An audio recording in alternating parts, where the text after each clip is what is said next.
신기한 일을 쫓아서 말씀을 버린 왕, 또 말씀을 버렸으니 하나님께 버림받은 왕, 이 사울의 이야기를 지난 2주간 보셨습니다. 이제 사울 다음 왕은 너무나 잘 아시는 다윗인데요.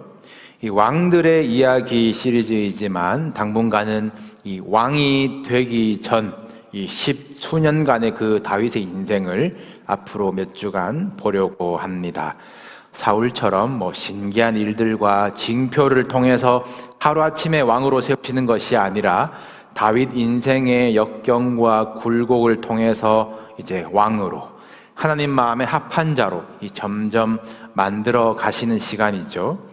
대단한 무용담보다 이 다윗의 눈물과 서러움들이 여러분들에게 위로가 되는 말씀들이 되기를 바랍니다. 다윗의 이 첫 등장부터 추적해 보겠습니다. 지난주 말씀에서 사무엘이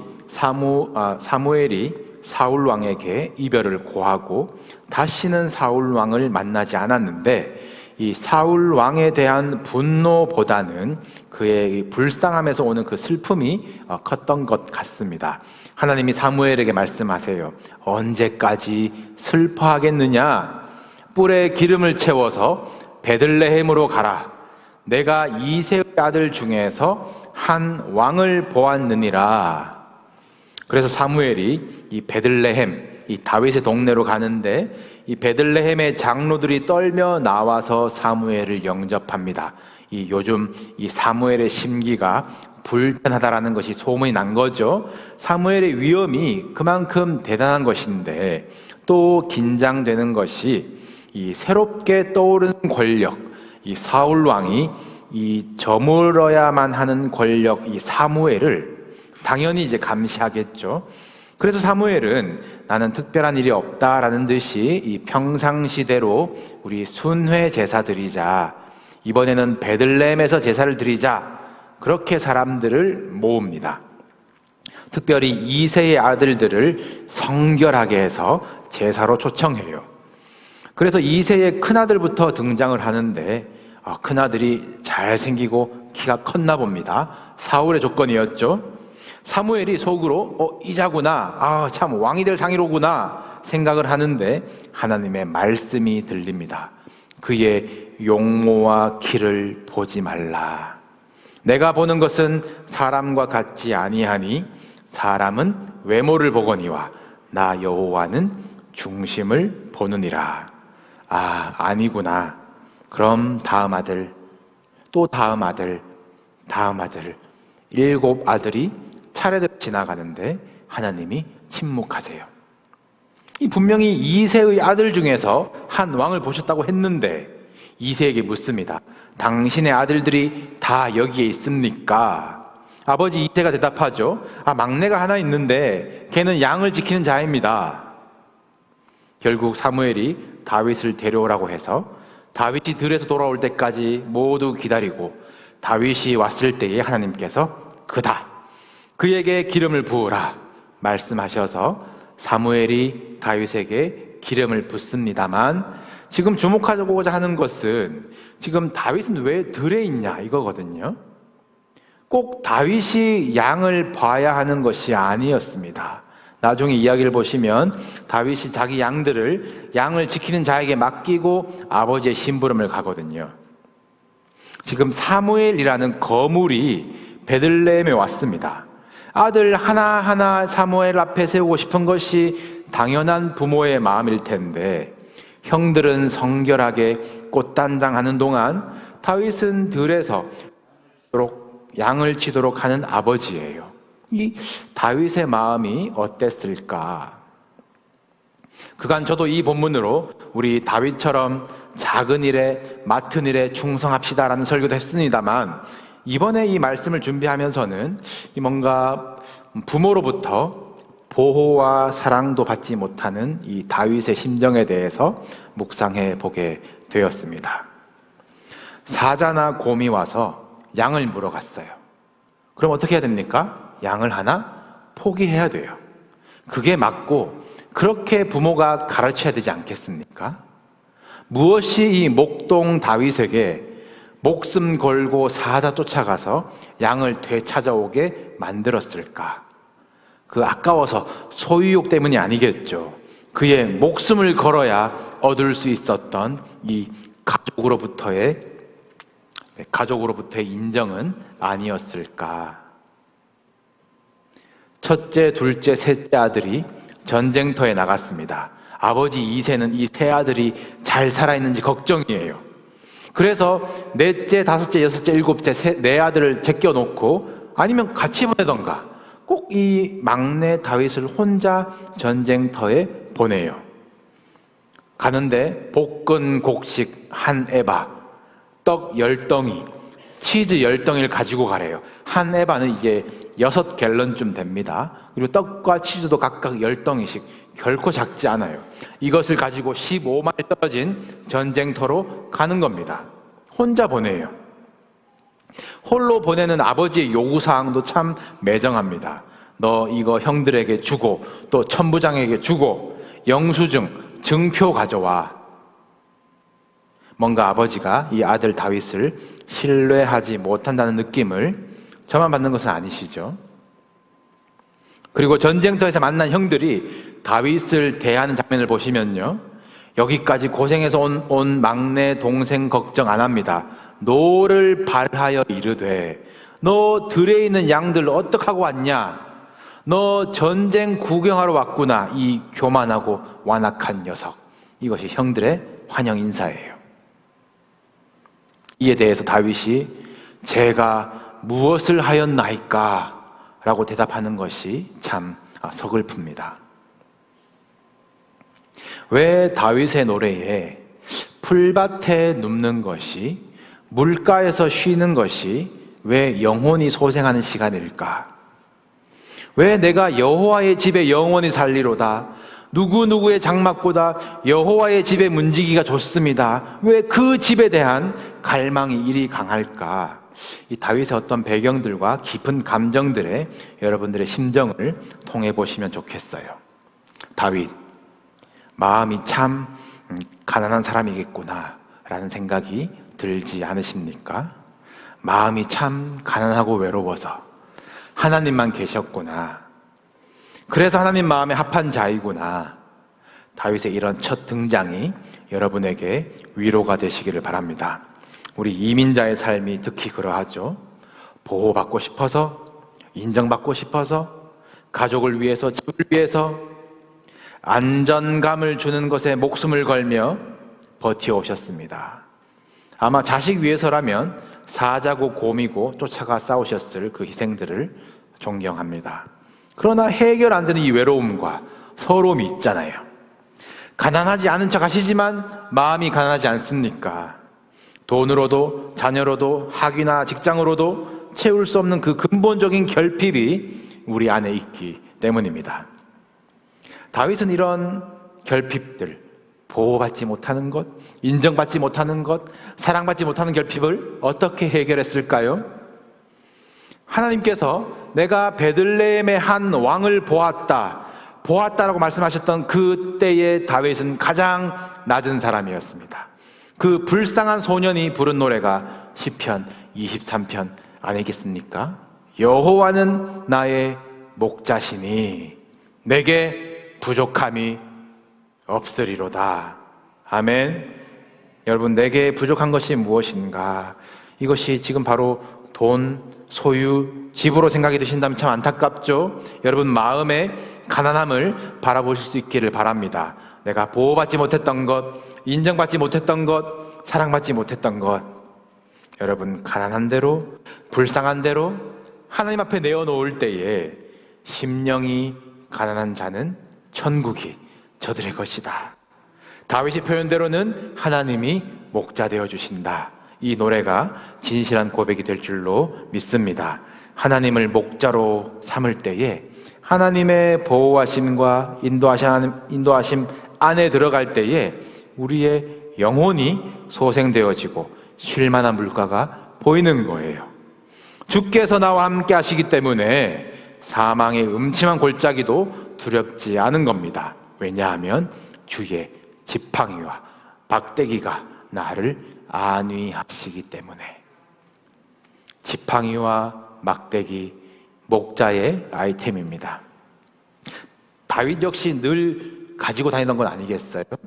이걸로 사자와 곰을 상대한 건데, 저한테 뭐 총을 주어가지고 사자 곰 상대해봐라 그러면은 못하겠다라고 말하기에는 이 육군의 자존심이 안 되고 좀 떨릴 것 같아요. 뭐 솔직히 못하겠습니다. 총 가지고도 사자 곰 앞에 못 서겠어요. 그런데 다윗은 이 막대기 들고 쓴다는 거, 이게 얼마나 나약하고 미련하고 바보 같은 짓입니까? 그런데 다윗은 막대기 들고 사자와 곰을 상대했었다라는 경험이 있고, 그것이 주의 지팡이와 막대기였구나라는 고백이 있어요. 내가 막대기를 들고 휘두르지만 막대기 뒤에서 사자를 쫓으시는 분은 하나님이시다. 그분이 나와 함께 하신다라는 이 스토리가 그의 인생에 있습니다. 사울 같았으면 이야 신기한 일이, 이 막대기 이거 신기하네, 거기까지였을 거예요. 신기한 일 너머의 하나님을 알지 못했었겠죠. 그러나 다윗은 이 막대기에 인생의 간증이 담겨 있는 것입니다.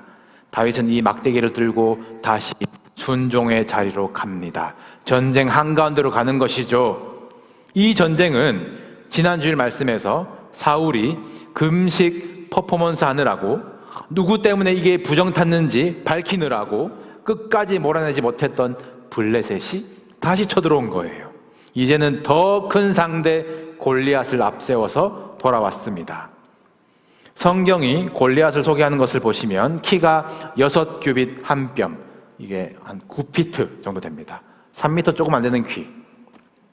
투구와 갑옷이 엄청난데 무게만 120파운드. 키보다 더 큰 창을 들고 있고 창날의 무게는 15파운드. 이 거인이니까 힘이 셌겠죠. 그런데 이게 솔직히 껍데기가 조금 과하고 둔하겠다라는 생각도 드시죠. 이 결정적으로 성경은 골리앗을 소개하기를 싸움을 도두는 자라고 소개를 합니다. 아침마다 저녁마다 조석으로 나와서 반대쪽 골짜기에서 그 거인의 육성으로 욕하고 저주해서 길을 꺾어놓는 그 역할인 건데, 또 한편 성경에서 그를 용사라고 칭하는 부분이 있거든요. 다름 아닌 사울의 입을 통해서 싸움 도두는 앞잡이 골리앗이 어느 순간 싸움에 능할 것 같다, 그는 용사다, 용사가 되어 있어요. 사울 때문에 싸워보지도 않고 스스로 생각해서 그는 용사래요. 왜 그랬을까요? 사울 본인이 어떻게 보면 키로 왕이 되었죠. 전쟁마다 종교적인 세레모니만, 몸은 가만히 있고 입으로만 싸워왔습니다. 이제 본인보다 훨씬 큰 자가, 본인보다 훨씬 더 찰지게 욕하면서 저주하는 자가, 본인보다 훨씬 더 화려한 껍데기 걸치고 서 있으니 용사죠. 골리앗이 40일 동안 아침 저녁으로 나와서 저주를 퍼붓는데 듣고도 사울은 가만히 있습니다. 아무것도 못해요. 성경은 사울과 이스라엘 사람들이 크게 두려워했다라고 기록되어 있습니다. 사울과 이스라엘 사람들이에요. 사울 소속이죠. 사울을 위해서 싸우는 자들입니다. 사울은 골리앗 이기는 자에게 내 딸 줄게, 세금 면제해 줄게. 그런데 아들 요나단도 저주한 그 사울 왕을 위해서 누가 싸우겠습니까? 다윗이 이 답답한 전쟁터에 도착을 했어요. 그 아침에도 그 저녁에도 그 골리앗의 저주와 조롱을 듣습니다. 다윗이 물어요. 누가 살아계시는 하나님의 군대를 모욕합니까? 소속이 달라요. 사울 소속이 아니에요. 사울을 위해서 싸우지 않습니다. 사울의 상급을 바라지 않아요. 하나님의 이름이 모욕받고 있는데 누가 하나님의 군대를 이렇게 모욕합니까? 하나님의 군대이기 때문에 하나님을 위해서 싸우는 다윗이에요. 골리앗의 문제의 크기에 연연하지 않습니다. 하나님이 살아계시고 하나님이 나와 함께 계시고 이 막대기 뒤에 하나님의 강한 팔이 있으시다. 이것이 골리앗 앞에 설 수 있게 만드는 용기인 것이에요. 사울은 끝까지 골리앗의 방법대로 싸우려고 합니다. 자기 이름을 걸고 싸워요. 이거 내 노트구야, 이거 내 갑옷이야, 이거 내 칼이야, 가지고 가. 얼마나 자신을 위해서 나서주는 사람이 없었으면, 또 자기는 그 투구 칼 쓸 생각이 없었으면 소년 다윗을 나라의 대표로 내보내고 자신의 것 다 내어줄까요? 다윗은 저는 이런 것 익숙하지 않습니다. 거절하고 그냥 하던 대로 있던 대로 나갑니다. 다윗의 행색이 어떻겠습니까? 형이 7이에요. 몇 번을 물려받은 옷일까? 들에서 양치다가 짐 짊어지고 하루 종일 걸어온 그 꾀재재한 모습으로 골리앗 앞에 나아갑니다. 나가면서 돌 5개를 골라 나가죠. 다윗은 이 물매에 자신이 있는 것이지 물매를 믿은 것은 아니에요. 물매를 믿음으로 나갔으면 돌 하나 딱 가지고 나가서 승부를 봐야죠. 물매로 쓰러뜨리기는 하지만 다윗이 의지해서 나간 것은 막대기예요. 막대기. 다윗이 혼자 나갔는데 싸움을 도두는 자 골리앗이 당황합니다. 이미 겁먹었어요. 벌써 용사가 아닙니다. 그 앞에 방패 든 사람을 앞세우고 나와요. 이 쫄보죠, 쫄보. 네. 그리고 하는 말이, 말만 잘해. 너 나를 개로 여기고 막대기를 가지고 내게 나오느냐? 막대기 그 뭐냐? 막대기 싸움인 거예요, 지금. 그리고 이어서 골리앗은 이어서 자기가 잘하는 것, 저주하고 겁박하는 것만 계속합니다. 정말 거대한 풍선 인형처럼 크기와 소리만 컸지 전혀 겁먹을 필요가 없는 상대예요. 막대기를 가지고 내게 나오느냐 물을 때에 다윗의 대답이 무엇입니까?